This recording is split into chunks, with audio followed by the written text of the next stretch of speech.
A very good morning to everyone. This is Ritu Garg, lecturer in English, and today I am here with a new video. In this video, I am going to explain the poem A Photograph by Shirley Towson. This poem is an autobiographical poem, and in your book, in your textbook, it is placed after the lesson The Portrait of a Lady. आपकी book में जो chapter है the portrait of a lady, उसके just बाद इस poem को place किया गया है बिकॉज दोनों की जो थीम है वो ऑटोबायोग्राफिकल है. This is an interesting poem, so let us start the video. The title of the poem is A Photograph, composed by Shirley Towson. Let us start. The cardboard shows me how it was when the two girl cousins went peddling, each one holding one of my mother's hands, and she the big girl, some 12 years or so. First of all, मैं इसमें से कुछ words के meaning आपको clear कर देती हूँ, meaning बता देती हूँ. Cardboard means very stiff paper board on which the photograph was pasted. ये जो पोएम जिस फोटोग्राफ के बारे में है, वो जो फोटोग्राफ है वो पेस्टेड किया हुआ है उस कार्डबोर्ड पर. Paddling. Paddling means walking through shallow water in bare feet.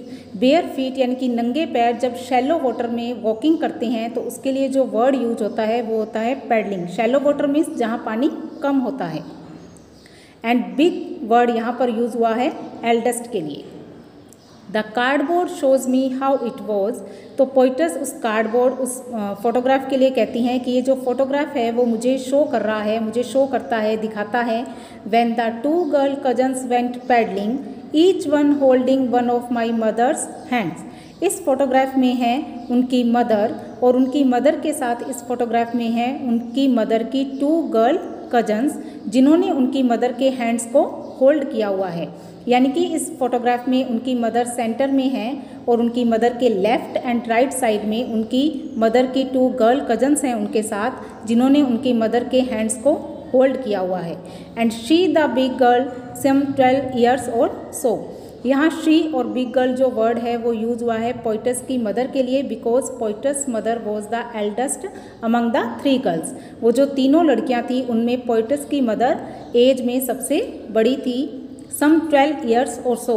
और जब ये फोटोग्राफ क्लिक किया गया था उस टाइम उनकी मदर की जो एज है उस फोटोग्राफ में वो है 12 ईयर्स, ऑलमोस्ट 12 ईयर्स यानी कि लगभग 12 ईयर की थी जब उनकी मदर का ये जो फोटोग्राफ है वो क्लिक किया गया था.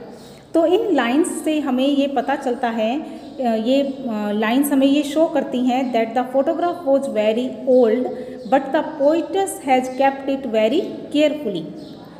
कि ये जो फोटोग्राफ है वो बहुत ही पुराना है, ओल्ड है, लेकिन पोइटस ने इसे बहुत ही संभाल कर अपने पास रखा हुआ है. As it reminded her of sweet memories of her mother's childhood.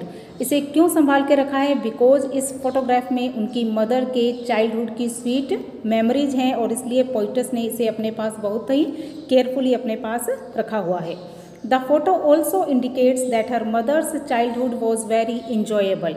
इस फोटोग्राफ से हमें ये भी आइडिया लगता है कि पोइटस की मदर का जो चाइल्डहुड था वो बहुत ही इंजॉयबल था बिकॉज सी बीच पर वो अपनी गर्ल कजन्स के साथ में वो वहाँ पर इंजॉय करते हुए वो फोटोग्राफ जो है वो क्लिक किया गया है.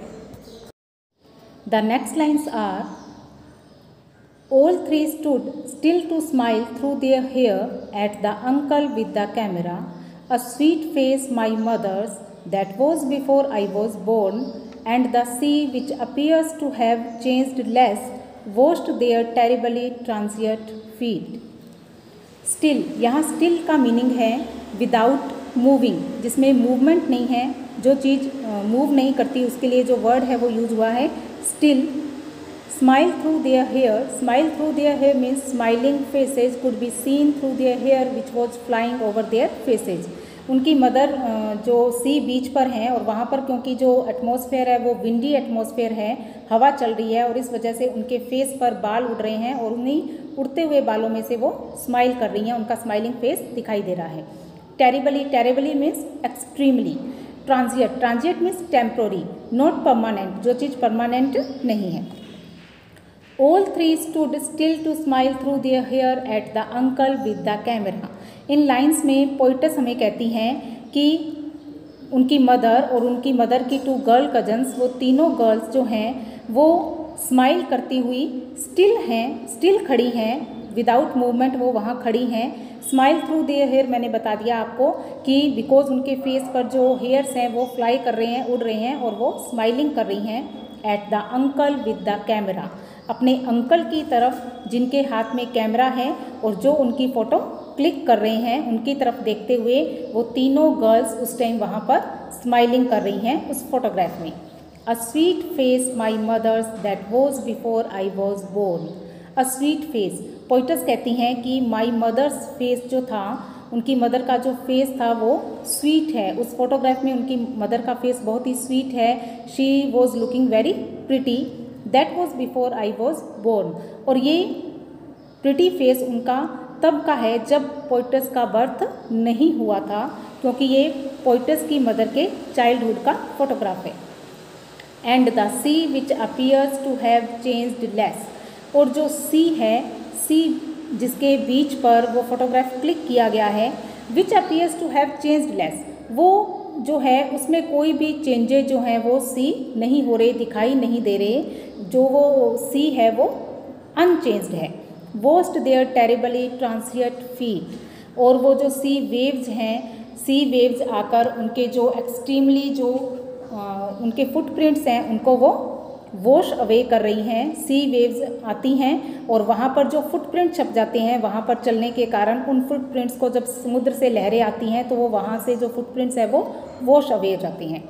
तो इन लाइंस में पोइटस हमें क्या कहना चाहती हैं? पोइटस हमें ये ब्यूटीफुली एक्सप्लेन कर रही हैं the transient nature of human beings, कि जो ह्यूमन बींग्स हैं वो जो हैं वो ट्रांजिएंट हैं, यानी कि टेम्प्रोरी है, उनकी लाइफ टेम्प्रोरी है। बिकॉज जिसका बर्थ होता है उसकी एक दिन डेथ भी फिक्स है। इन द सेम वे जो नेचर है वो यहाँ पर एक्सटर्नलिटी उसकी बताई गई है, अटर्नलिटी बताई गई है कि जो नेचर है वो अटर्नल है, मतलब नेचर में जो है वो कोई भी चेंजेज हमें दिखाई नहीं देते। तो यहाँ पर पोइटस ने एक तरीके से नेचर और जो ह्यूमन बींग्स हैं उनको कंपेयर किया है और उनके कंपैरिजन में ये बताया है कि ह्यूमन बींग्स जो हैं वो ट्रांजिएंट हैं, टेम्प्रोरी हैं, जबकि जो नेचर है वो अटर्नल है। The next stanza is some 20-30 years later, she would laugh at the snapshot. See Betty and Dolly, she would say, and look how they dressed us for the beach. The sea holiday was her past, mine is her laughter. Both ree with the labored ease of loss. Snapshot means photograph. Ree means disgusted. लेबर्ड means done with a great effort, जो काम बहुत ही effort से किया जाता है, बहुत कोशिश से किया जाता है, उसके लिए वर्ड यूज़ होता है laboured. And ease means comfort, आरामदायक। तो पोइटस हमें इस पैराग्राफ में कहती हैं some 20-30 years later she would laugh at the snapshot, कि उनकी मदर जब 20 या 30 ईयर के बाद में उस फोटोग्राफ को देखती थी तो वो उस फोटोग्राफ को देखकर हंसती थी। शी वॉज वेरी हैप्पी, वो बहुत खुश होती थी। सी बेटी एंड डोली शी वुड से, और उनकी मदर कहा करती थी देखो बेटी एंड डोली को देखो। हु वर बेटी एंड डोली? Betty and Dolly were her cousins. And look how they dressed us for the beach, और उनकी मदर कहती थी कि देखो हमें बीच हॉलीडे के लिए, बीच के लिए हमें कैसे ड्रेसअप किया गया है, या किस प्रकार से हमें जो क्लॉथ्स हैं वो पुट ऑन किए गए थे। क्योंकि वो उस टाइम उनका जो था वो चाइल्डहुड था और चाइल्डहुड में वो अपनी ड्रेसअप को देखकर बहुत ही हंसती थी। The C holiday was her past. अब इन लाइन्स में पोइटस हमें कहती हैं कि वो जो फोटोग्राफ है सी हॉलीडे का, वो सी हॉलीडे उनकी मदर का पास्ट था, उनकी मदर का वो पास्ट था जिन्हें देखकर उनकी मदर बहुत खुश होती थी। माइन इज़ हर लाफ्टर, जबकि जो पोइटस है उनके लिए जो पास्ट है वो है उनकी मदर की वो हंसी, जो उस फोटोग्राफ को देखकर उनकी मदर हंसती थी। उन पोइटस के लिए उनका वो हंसना ही उनका पास्ट बन गया, पोइटस का वो पास्ट है। यानी कि यहाँ पर पोइटस हमें ये बताती हैं कि उनकी मदर का जो पास्ट था वो था उनका वो फोटोग्राफ देखना, और पोइटस के लिए जो पास्ट बन गया है वो है उनकी मदर की वो हंसी, जो वो उस फोटोग्राफ को देखकर हंसती थी। Both wry with the laboured ease of loss. अब इसमें बोथ वर्ड का मतलब है poetess and her mother.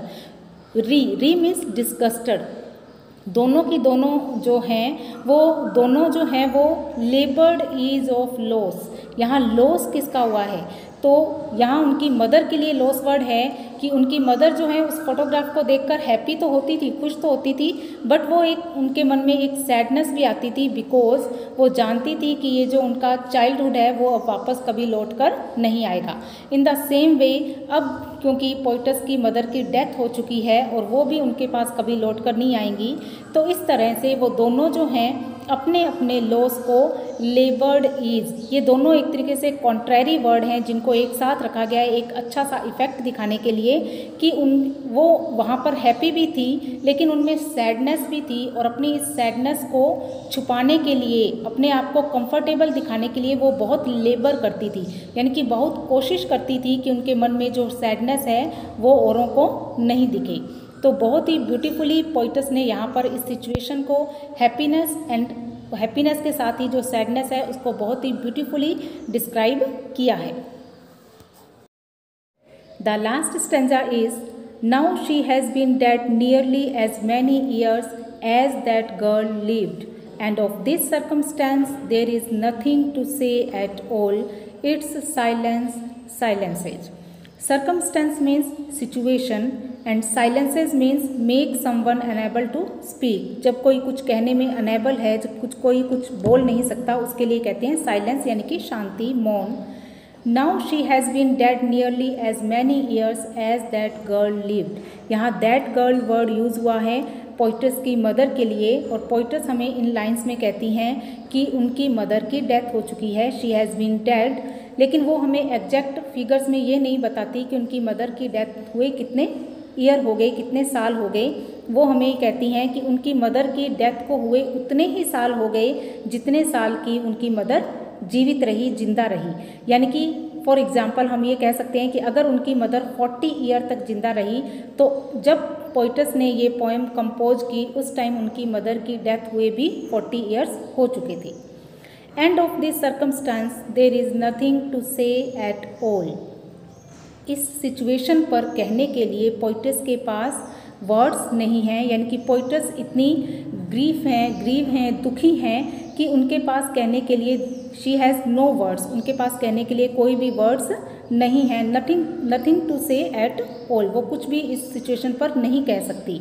It's silences, क्यों नहीं कह सकती? बिकॉज मदर, उनकी जो मदर हैं, उनकी मदर को डेथ ने साइलेंट कर दिया है। अब उनकी मदर उनके पास आकर कभी भी बातें नहीं करेंगी, उनकी मदर साइलेंट हैं, और उनकी मदर की साइलेंट ने पोइटस को भी साइलेंट कर दिया है। यानी कि पोइटस जो है वो अपनी मदर के जाने से बहुत सैड हैं, वो उन्हें बहुत मिस करती हैं, और उनकी मदर की डेथ ने उन्हें भी साइलेंट कर दिया है। बहुत ही ब्यूटीफुली इस स्टैंजा में पोइटस ने मदर और डॉटर के रिलेशनशिप को बहुत ही ब्यूटीफुली डिस्क्राइब किया है। बहुत ही अच्छे से वो हमें यहाँ पर ये एक्सप्लेन करती हैं कि कैसे उनकी मदर के जाने के बाद वो भी इतनी सैड हैं, वो इतनी दुखी हैं कि उनके पास वर्ड्स नहीं हैं कि वो अपने दुख को बता सकें दूसरों को। उनके पास नथिंग टू से, उनके पास कहने के लिए कुछ भी नहीं है। Well students, I am sure you will like the poem very much. आपको ये पोएम बहुत पसंद आई होगी। It's a very emotional poem, it's a very beautiful poem. बहुत ही ब्यूटीफुली इसमें मदर और डॉटर के रिलेशनशिप को बहुत ही ब्यूटीफुली पिक्चराइज किया गया है। I like this poem very much.